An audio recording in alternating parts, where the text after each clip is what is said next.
Thank you guys so much. I'm so glad you're here. Kelly, I love you, and happy anniversary and happy birthday to you and me. Happy birthday to you. Guys, I am scared. Tonight will be the first night that I have ever tried IHOP in my entire life, and I really don't know what to expect. Is that what the video's about? No. Thought I would just share a bit of my personal life with you guys. Okay, sorry. Jeez, won't happen again. Today we are revisiting a friend from a video I covered a while ago. I'm sure many of you will remember her. It's the lady who married a doll. I was going through the channel that uploaded the original video on Felicity, and I saw that yesterday they posted an update. So naturally, I clicked on it, and, well, I saw it, so now you guys have to as well, because that's how things work around here. So basically, if you didn't see the original video, I'm going to give you a quick rundown. Most of it's going to be explained again anyways, but I just want you to know what you're getting yourself into. Basically, this lady named Felicity married a doll. Like, actually married it. It's a legal marriage. There was witnesses. There was an officiator. It's a marriage. And now, a few years later, we are seeing an update on Felicity and her doll's family. So let's all go in with an open mind and not be too judgmental today because,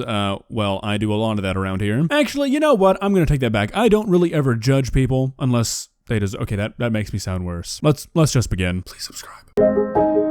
Thank you guys so much. I'm so glad you're here. Kelly, I love you, and happy anniversary and happy birthday to you and me. Happy birthday to you. Happy birthday to you. Happy birthday to you. Happy birthday to you.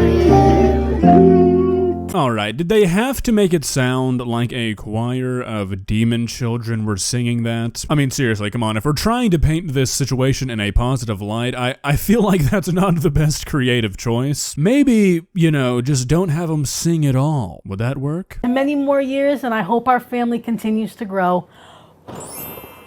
Hi, my name is Felicity Cadillac Rossi, and I have a Halloween doll family. Robert and Kelly are both my partners, and these are our children. I love them like as if they were my own. I mean, I spoil them, I dress them up.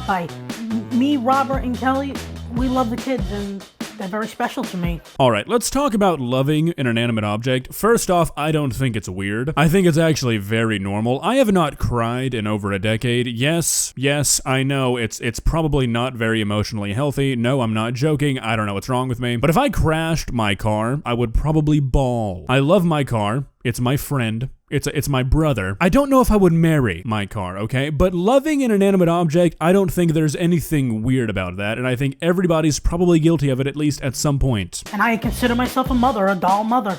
So this is Kelly, my wife. We got married back in 2018.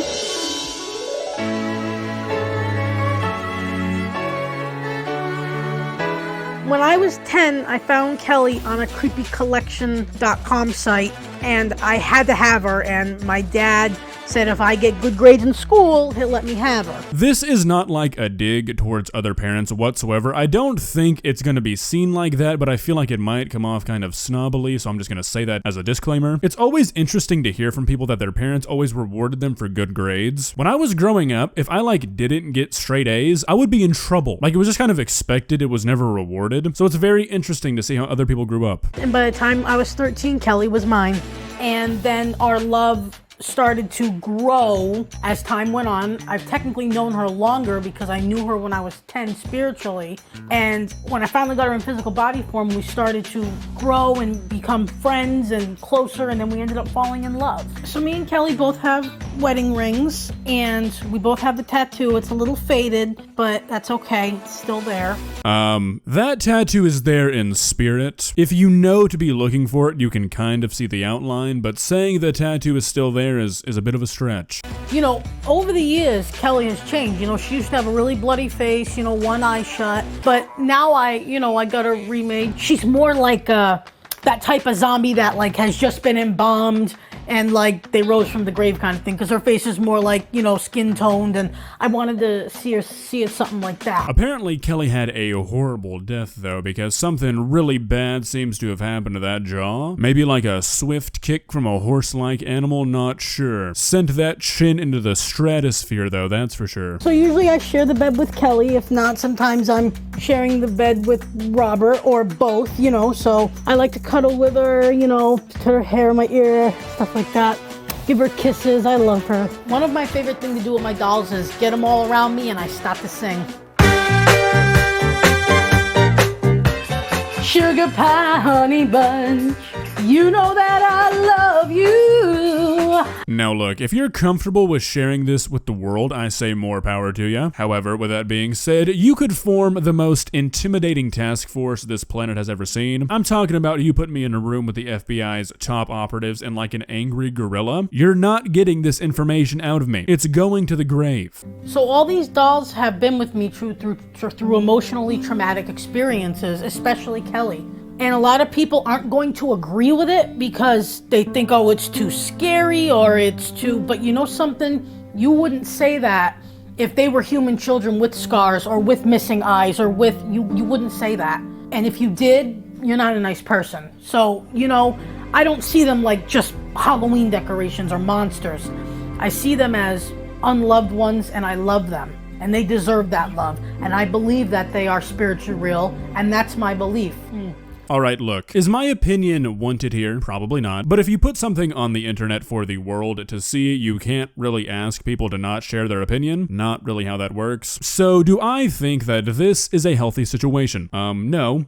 I don't. However, I think that there are a lot of socially acceptable beliefs and lifestyles that are just as unhealthy, if not more unhealthy, that people do not comment on because it's considered a taboo to talk about. At the end of the day, this is Felicity's life, and it is genuinely not hurting anybody around her. Do I think it's unhealthy? Yeah, kind of, but it's only affecting her. Those previously talked about beliefs and lifestyles often affect many people, not just the person who believes or lives that way, and nobody says anything about it, so I don't think anybody really has a right to talk about this lifestyle if they support those other ones. I'm not going into specifics. I'm sure many people can kind of, you know, put together what I'm talking about. I don't think this is a great situation to immerse yourself in, but at the end of the day, it's only affecting yourself, so who should really care? This kick is good. I know that my dolls aren't really alive physically, but I believe we spiritually connect. I do believe that they can communicate with me through dream, thought, feeling. It's very, very sacred to me. Normally when I do the dishes, I have Kelly with me. We can just be doing things together, and yeah. After my adopted parents died, things were very, very hard for me. But now I'm in a position where I have support and things are getting better. I'm getting my name legally changed to Cadillac Rossi. I have my own place. I'm financially supporting myself. It's been good. It's been really good, and I'm grateful. Honestly, Felicity, if you see this, I'm proud of you. It's hard to be on your own for the first time, especially when you have no sort of support system. A lot of people don't know what it's like to just have absolutely nobody to go to. Keep on trekking, Felicity. So here's my living room. This is my own space, my own place. I'll be getting a TV soon. This is my kitchen, my own little kitchen. You know, don't have to share a bathroom. Last time I had to share a bathroom all the time. Bedroom at the shelter. Now I don't have to do any of that. And this is all to myself. My number one focus is to work on me, love myself, and to work on getting a job down the road and have a house and maybe have hundreds of dolls. Honestly, at the end of the day, I don't really think this is the craziest situation ever. I mean, yeah, marrying a doll is definitely not the standard, but if it makes somebody happy and it's not affecting those around you, I mean, it's really hard to call it bad. Well, guys, what do you think? What is your opinion on marrying a doll? I know some people won't agree with it, but I am normally of the mindset that if it enriches your life somehow and it doesn't affect those around you, it's really hard to justify it being a bad thing. I know a lot of people will dislike it just because it's outside of the norm, but in my opinion, there are much more important and real things to worry about. This is not one of them. If you enjoyed this video, please leave a like and walk on over to that subscribe button and touch it. It's free. It won't cost you anything. But for now, that's all I have for you today. Bye.